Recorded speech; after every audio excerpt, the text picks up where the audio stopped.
Dale, we made it to the weekend. Friday.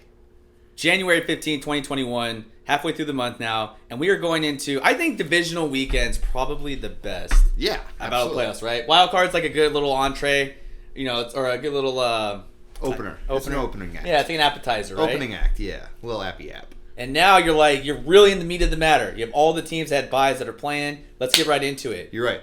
Meat of the matter. We got a very special team playing this weekend, too. We'll get to that in a second.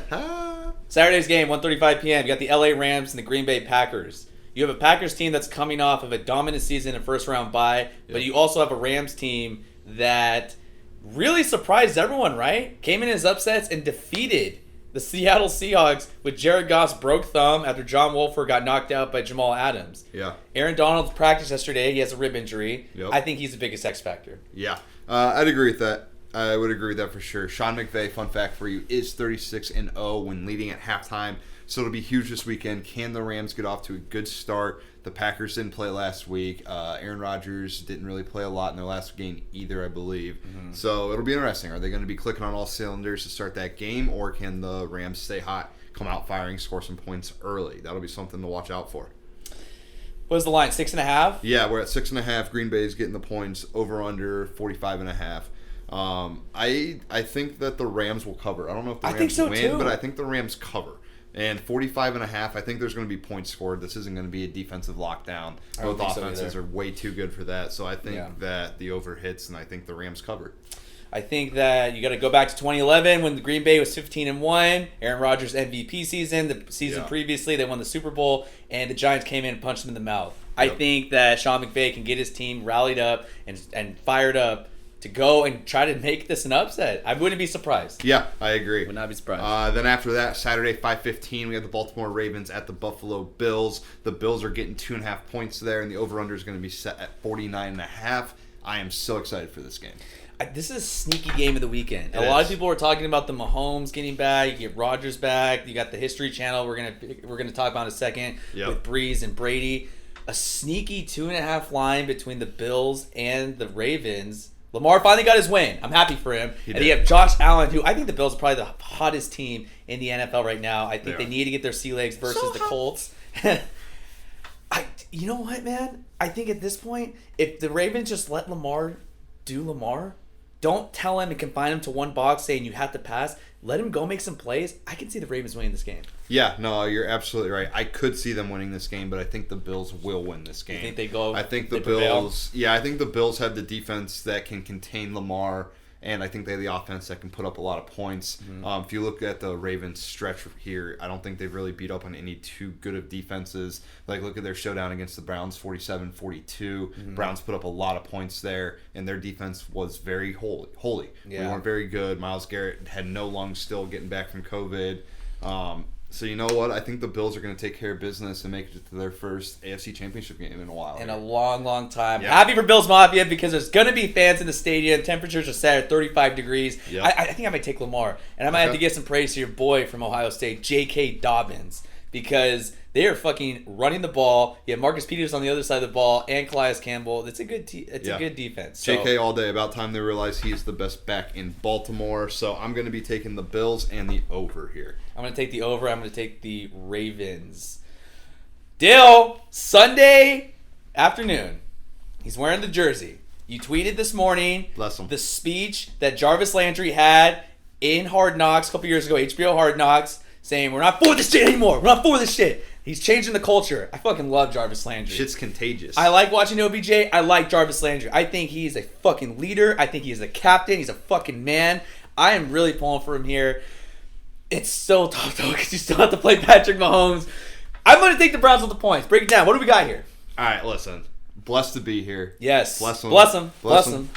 But Mahomie's Mahomie. I mean, don't not get me wrong. There's not a Browns fan in the world that is coming into this game overly confident on our high horse because we know the task at hand. Yeah. We know how good this Chiefs team is, and hopefully we can take advantage of their run defense. I think that's our key to victory here. Their run defense is not very good. Nick Chubb has been running the ball extremely well towards the back end of the season. Kareem Hunt ran pissed off last week. He was running, as Baker says, like he was trying to get to Kansas City. So you know what? This is a revenge game for him. I think getting Joel Petonio back on the offensive line too. Kevin Stefanski's back. Yep. Bill Callahan's back. Denzel Ward. Kevin Johnson. You guys... This is a good matchup. I'm excited. As you mentioned, Kareem Hunt, he had that really bad video that happened. We won't talk about it, but he wants some redemption. This is the franchise that drafted him, wants to cut him. I could see him having a big game. I just feel that with the presence of Stefanski back, if the Browns just embrace who they are, you mentioned it, you hit it on the head. You run the ball, control the clock, make a couple big plays. Don't fucking force Baker to be Mahomes. He's not Mahomes. He never will be. Go in with a plan, which I think Stefanski can. Yeah. Give me the Browns with the points. Yeah, so the Kansas City's getting 10 points here. Not a lot of respect to the Browns. I think the Browns cover the 10. The over-under set at 57. I see this being an absolute shootout. Both defenses are willing and able to give up a lot of points, and both these offenses are willing and able to take advantage of that. So give me the Browns covering and give me the over 57. Mahomes hasn't played in 3 weeks. And the last time he played shitty against the Falcons. I'm excited for it. Let's go to Sunday. Sunday. Hopefully that I am still coherent enough to watch this game. Dale might go to Cleveland after this. I might. I mean, if we win this game, I'm on a flight to Cleveland next week. So Sunday, 3:40, we have on the History Channel of time. Bucks and Saints. Old Tommy Boy going to visit his buddy Drew Brees in New Orleans. Saints are getting 3 points. Over under set at 52. Will, what is your key to victory for either side here? Morgan Freeman to call the game because this is on the History Channel. I love that the combined age between these guys, 85 years old. Wow. That's fucking impressive. 10 years ago, remember when we used to think that if you were like 33 in the NFL, dude, you're fucking washed? Absolutely not. The way Brady's playing, even if Brees loses, I want to ask you this. Before we get into the game, if Brady wins this game, does Brees retire? I feel like he's so much of a competitor that I don't think he would want to retire. I think Father Time's starting to catch up with Drew. It's really as all the older QBs, he's one of them. Yeah, he is, and I don't think necessarily it's his skill set per se or his decision making. Yeah, but just look at all the like nagging little injuries he's had the past 3 or 4 years, where he's had to miss 6 or 7 games here, miss 3 or 4 games here, miss 5 or 6. Like that catches up to you. His body's starting to wear down. Yeah. I don't know, man. I think that this is his last go-around. I really do. I don't think so. I've read some things where it might not be the case. But in terms of the game, what do we got? It was Saints -3 over under 52. Yep. It's really, really hard for a team to beat another team 3 times in this season. This is the 3rd time they're facing. The last time the Bucks and Saints faced off was on that Sunday night game where the Bucks got the shit kicked out of them. I don't think that's the case this time. I really don't. Okay. I feel at this point, Brady is clicking on all cylinders finally with his offense. Antonio Brown, as much as we make fun of him, it was a total debacle and embarrassment in Oakland. He's kind of been the difference maker, and he was kind of one of those X factors in the Washington game last week. I think I might take the Bucks. Okay, Will, I like all your points there. A lot of solid points, but you forgot some things. One, this Saints defense has been on a roll recently. They do not give up a lot of points. They are stingy, and they have shown that they can lock down this Bucs offense twice. And I think they have a recipe to shut down the run game, which in total takes away the passing game for Tom. Because if you can't run the ball, we all know you really can't pass the ball, especially on this Saints defense. And you got your boy, my boy, can't guard Mike back. He's healthy. Oh, he's shown to be a difference maker. They're using Alvin Kamara in all the right ways. Give me the Saints winning this game. Do they cover? I don't know, but I have the Saints money line here, and I'm going to take the over 52 because at the end of the day, it is 2 lethal offenses, and it will not surprise me if Tom Brady puts up 24, 26, 28 points in this game. I think the Saints still win it, though. I think that's what it's going to take for them to possibly pull this off. But yeah, I'm excited. Divisional weekend's always a fucking blast. Yeah, 4 great games on the slate. Tune into WOTM Daily this weekend. It's going to be a great time of good content. And hopefully Dale is coherent enough come Monday if there is an upset win with his Cleveland Browns. Quick head coaching notes. Robert Saleh. Salah? I don't know how you say it. Everyone says it like there's 10 different variations of it. Yep. Good luck in New York. The New York Jets have hired him. Is he going to go into anonymity and just go into this abyss where we never see him again? I don't know. He's going to have to work with Sam Darnold. I like the intensity. The other bigger news, though, Dale, someone that you're very familiar with and very fond of, who just got hired by the Jacksonville Jaguars. Man, my boy Urban Meyer finally became the 6th head coach in Jacksonville Jaguars history yesterday. He's going into a very good situation, in my opinion. They had the number 1 overall pick. They have a projected $76.2 million in cap space. Ooh, it's they a lot of already guacamole. have, absolutely is. They already have a number one running back and a number one wide receiver. Their linebacker and core is already solid. They need some help up front on both sides of the ball. Need some secondary help on the defense. But listen, $76 million. You're in Florida. Number one pick, Trevor Lawrence, is going to be coming to town. No state tax? Dude. Can you be in a better situation if you're Urban Meyer walking into your first head coaching job? But I have one review. I have one rebuttal. Oh.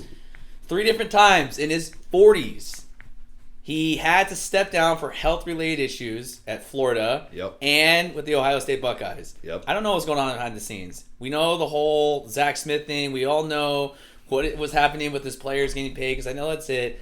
I can see first 2 years, I like what he's going to do. He's going to mold this team. He's going to create a culture. Everywhere he goes, it just everything turns to gold. He knows how to win. He knows how to get his players to buy in. My biggest thing, though, is when he has to deal with these 6, 7, 8-year, 10-year veterans, can he get the locker room to buy in? I really feel that Urban is a guy like Saban and these other coaches in college that thrive on having control of a team.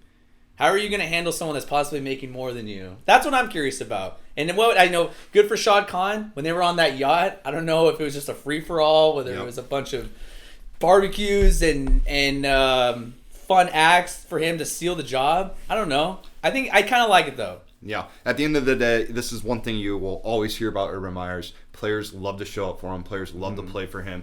I read an interview the other day going to his health issues.